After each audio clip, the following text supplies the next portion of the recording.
Hey guys, welcome back to the Grammar Game.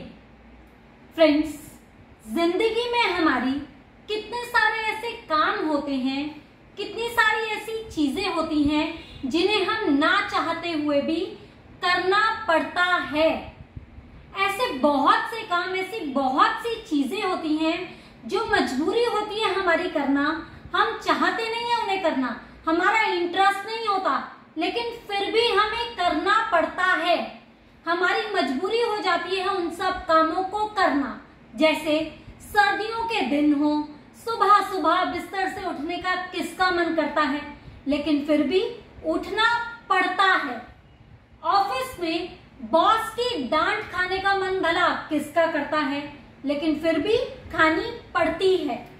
Exams एकदम सिर पे हो, पर फिर भी पढ़ने का किसका मन करता है, लेकिन फिर भी पढ़ना पड़ता है।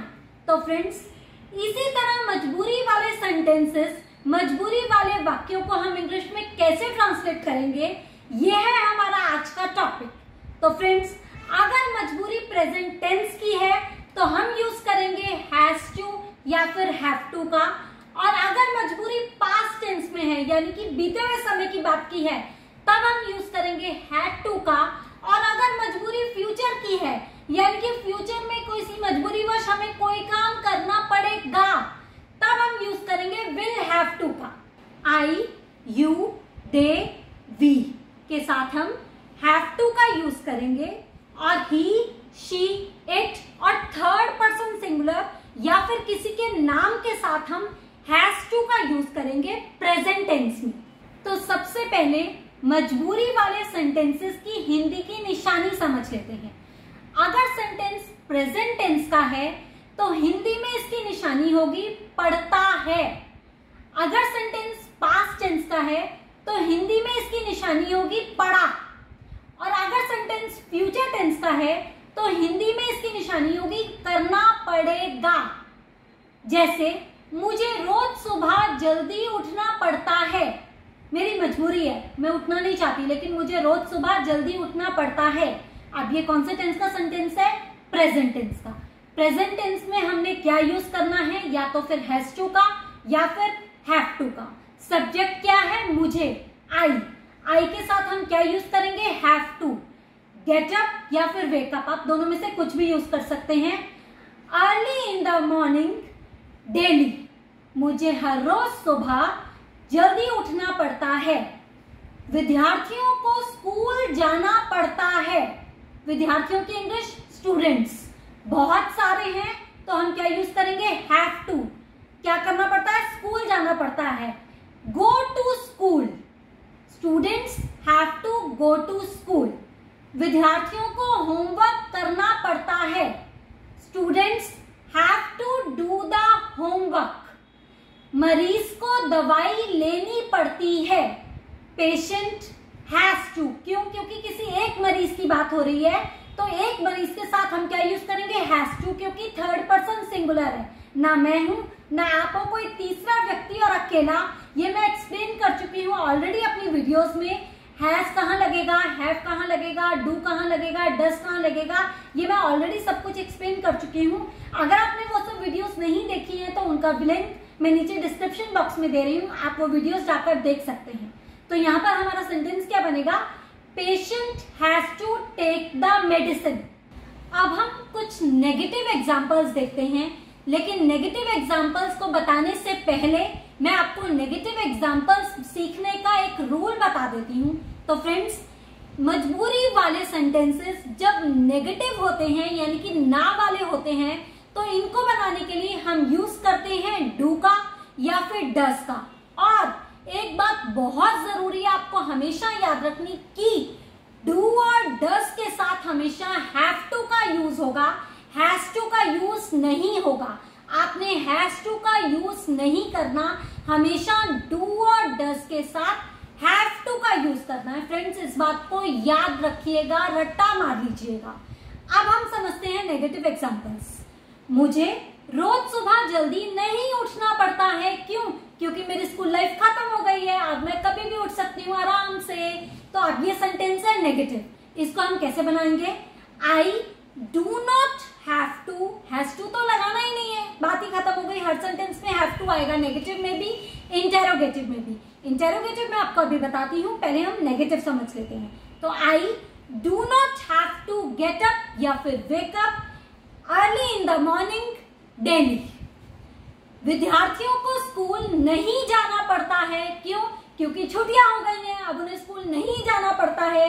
तो इसको हम कैसे बनाएंगे? Students do not have to go to school. विद्यार्थियों को होमवर्क नहीं करना पड़ता है, क्यों? पेपर खत्म, स्कूल खत्म, होमवर्क खत्म। Students do not have to do the homework. तो फ्रेंड्स, ये थे कुछ नेगेटिव एग्जाम्पल्स। अब हम देखते हैं इंटेरोगेटिव एग्जाम्पल। क्या मुझे रोज सुबह जल्दी उठना पड़ता है?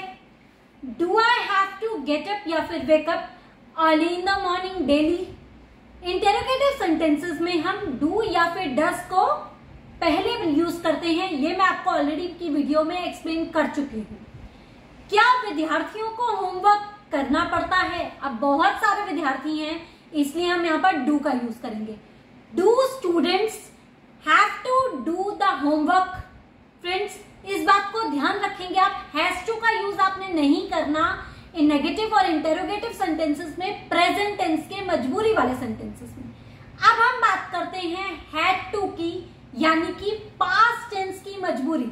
जब आपको कोई काम पहले, बहुत पहले करना पड़ा मजबूरीवश। कैसे?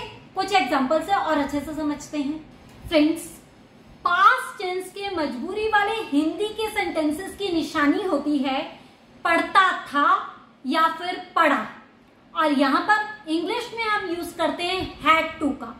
आई, you, they, he, she, we सबके साथ हम हैड टू का यूज करेंगे। जैसे मैं आपको कहती हूँ, फ्रेंड्स आपको पता है मुझे मेरी स्कूल लाइफ में सुबह जल्दी उठना पड़ता था, मजबूरी थी मेरी, उठना ही पड़ता था। अब इसको इंग्लिश में कैसे बताऊंगी मैं आपको? Friends, you know I had to get up या फिर wake up early in the morning in my school life. इसी को अगर मुझे नेगेटिव में बोलना है, मुझे अपनी स्कूल लाइफ में जल्दी नहीं उठना पड़ता था, तब हम यूज करेंगे डिड का। लेकिन एक बात को आपने याद रखना है कि डिड के साथ दोबारा से हैव टू का यूज होगा, हैड टू का यूज नहीं होगा। तब हम कैसे बोलेंगे? I did not have to get up या फिर wake up early in the morning. अगर इंटेरोगेटिव बोलना हो, क्या मुझे रोज सुबह जल्दी उठना पड़ता था, तब कैसे बोलेंगे? डिड को हम सेंटेंस से पहले यूज करेंगे, सेंटेंस को शुरू करने से पहले डिड का यूज करेंगे और सेंटेंस बनाएंगे। Did I have to get up या फिर wake up early in the morning. तो ये थे पास्ट की निशानी के सेंटेंसेस। अब हम समझते हैं फ्यूचर में मजबूरी में हम कैसे बनाएंगे सेंटेंसेस जिसकी हिंदी की निशानी होगी पड़ेगा। मजबूरी के सेंटेंसेस हो गए और हिंदी की निशानी होगी पड़ेगा, तब हम सेंटेंसेस कैसे बनाएंगे ये समझते हैं। फ्रेंड्स, फ्यूचर टेंस की मजबूरी वाले सेंटेंसेस का इंग्लिश का सिंबल है विल हैव टू। अब जैसे मान लीजिए मेरी शादी होने वाली है, तो मैं आपको क्या कहती हूँ? फ्रेंड्स, मेरी शादी होने वाली है, अब मुझे रोज सुबह जल्दी उठना पड़ेगा। फ्यूचर में मेरी मजबूरी है, उठना ही पड़ेगा। अब शादी के बाद तो मैं देर तक नहीं सो सकती ना, तो मुझे रोज सुबह जल्दी उठना पड़ेगा। I will have to get up या फिर wake up early in the morning daily. मुझे खाना बनाना पड़ेगा। I will have to cook food. मुझे खाना नहीं बनाना पड़ेगा। अब ये है नेगेटिव। नेगेटिव सेंटेंस को हम कैसे बनाएंगे? मुझे खाना नहीं बनाना पड़ेगा। I will not have to cook food. अगर इंटेरोगेटिव बनाना हो, क्या मुझे खाना बनाना पड़ेगा, तब हम विल को पहले यूज करेंगे। Will I have to cook food. मुझे खाना क्यों बनाना पड़ेगा? भाई क्यों बनाना पड़ेगा? आजकल कौन खाना बनाता है? कोई भी तो नहीं बनाता। तो मुझे खाना क्यों बनाना पड़ेगा, तब हम कैसे बनाएंगे? Why will I have to cook food. खाना किसको बनाना पड़ेगा? Who will have to cook food. ये है फ्यूचर की मजबूरी के सेंटेंसेस। तो फ्रेंड्स, आज हमने हैज टू, हैव टू यानी कि प्रेजेंट की मजबूरी के सेंटेंसेस, हैड टू यानी कि पास्ट की मजबूरी के सेंटेंसेस और विल हैव टू यानी कि फ्यूचर की मजबूरी के सेंटेंसेस को डिटेल से समझा है। अब बारी है आपकी। मैं आपको 3 सेंटेंसेस देती हूँ। इन तीनों सेंटेंसेस को ट्रांसलेट करके कमेंट बॉक्स में कमेंट कीजिए। अगर आपको कोई परेशानी आए तो आप कमेंट बॉक्स में कमेंट करके मुझसे पूछ सकते हैं। तो आपके सेंटेंसेस हैं, पापा को दफ्तर जाना पड़ता है, मुझे बचपन में पढ़ना पड़ता था, मुझे आपको इनवाइट करना पड़ेगा। इन तीनों सेंटेंसेस को कमेंट बॉक्स में कमेंट कीजिए ट्रांसलेट करके। और आज का वीडियो लेक्चर आपको कैसे लगा ये भी प्लीज अपना फीडबैक जरूर शेयर कीजिएगा। Thank you, God bless you all.